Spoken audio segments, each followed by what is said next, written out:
श्री जीतन राम मांझी बराबर इस प्रकार के बयान देकर सुर्खी में रहना चाहते हैं, लेकिन जीतन राम मांझी जी को ये जानना चाहिए कि जिस मांझी समाज से वो आते हैं उस समाज में भी पंडित होता है और वो पंडित उनका सब कर्म कराता है। तो ये अपने समाज की चिंता करे ना।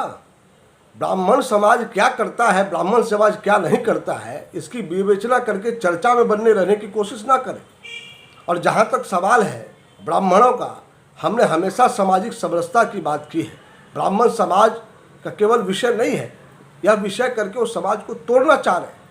अगर ऐसा होता तो ब्राह्मण समाज उस वाल्मीकि रामायण का, जिसको किसी शेड्यूल कास्ट के लोगों ने ही खड़ा किया था और वाल्मीकि के रामायण को पूज्य मानता है और पूरे देश में सर्वत्र प्रचार करता है, जितने बड़े बड़े ग्रंथ हैं वो सारे ग्रंथ हैं उनके द्वारा लिखे हुए, ऐसे समाज के द्वारा लिखे गए हैं जिसको वो कहते हैं वंचित समाज।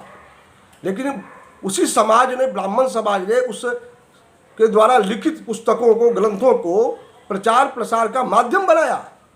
और ऐसे लोगों के बारे में आप बात कर करके एक गलत वातावरण निर्माण करना चाहते हैं, हिंदुत्व और हिंदू संस्कृति को आप धूमिल करना चाहते हैं।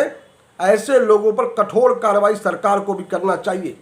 और माननीय नीतीश कुमार जी, और आप सत्ता में बैठ करके ऐसे लोगों को पोषित कर रहे हैं जो कहीं ना कहीं सबका साथ सबका विकास छोड़ करके, सामाजिक समरसता के भाव को छोड़ करके विद्वेष पैदा करना चाहता है। ऐसे व्यक्ति पर कठोर कार्रवाई करना चाहिए, नहीं तो आपके नेतृत्व पर भी प्रश्न उठता है, क्योंकि आप ही ये गठबंधन का साथी है और इस प्रकार का अलग अलग बयानबाजी करता है।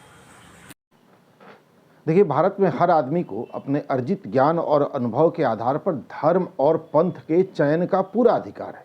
कौन किस पंथ के साथ रहना चाहता है, किस धर्म के साथ रहना चाहता है, वो उसका अधिकार है और होना भी चाहिए। लेकिन जहाँ तक जीतन राम मांझी जी के प्रश्न का सवाल है, ये प्रश्न वो बार बार उठाते रहे हैं, तो कहाँ हैं वो धर्म के ठेकेदार, कहाँ हैं वो साधु संत जो धर्म का झंडा लेके चलते हैं? वो क्यों नहीं जीतन राम मांझी जी के प्रश्नों का जवाब दे रहे? वो क्यों नहीं जीतन राम मांझी जी से बात कर रहे? धर्म के भीतर के जो प्रश्न उठेंगे उनके जवाब तो धर्म के भीतर से ही आने चाहिए ना।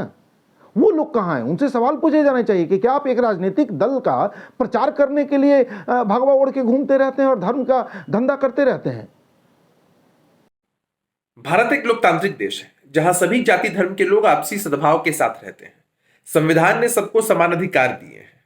पिछड़ों के लिए आरक्षण की व्यवस्था भी की है। कुछ लोग इंडिविजुअल कैपेसिटी में इस तरह के बयान देते हैं जिससे कहीं ना कहीं समाज में द्वेष फैलता है, तनाव पैदा होता है। ऐसे बयानों से निश्चित रूप से बचना चाहिए। समाज में हर किसी को एक दूसरे का सम्मान करना चाहिए ताकि सद्भाव बना रहे, भाईचारा बना रहे। जिम्मेदार पद पर बैठे या जिम्मेदार पद पर रहे व्यक्तियों को इस तरह की टिप्पणियों से हमेशा बचना चाहिए।